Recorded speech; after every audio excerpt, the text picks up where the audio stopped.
Si Ruby. Pirang ribuan? Pirang ribuan? 400 ang buok? 400 mo na buok. Amaray na. Mahal guide mo niya, lukad na. Iya, 81 ang kilo. Oh, mahal nga. 81. May isang gatos na. Ay, isang gatos na buok. Padas miro ng kwarta. Amot kang tiragda. Kaya, 81 yan ang presyo. anak ba kasi Sir Jimmy ni lukad? Iyon na.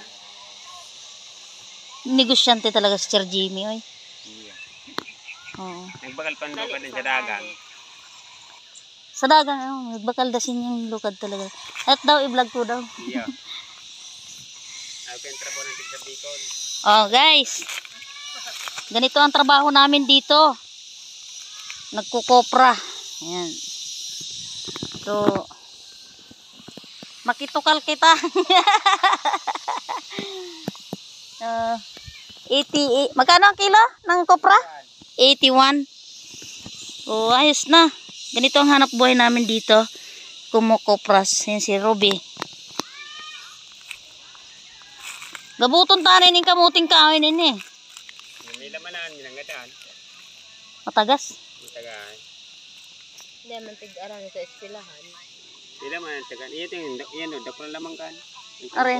Iyan dako lang hawak man. Dako lang lamang Ito, kan. Iyan sulungan. Dako lang lamang kan. pangisugang kita kan. Sirang pakroon. Masira maggulay ning talbos. Kaya lang dai pa ning ano. Yan, arog sana ang trabaho digdi ni Ruby. Yan. Artista ka ngayon, Ruby. Oo. Mga mahal ang lukad tamayo.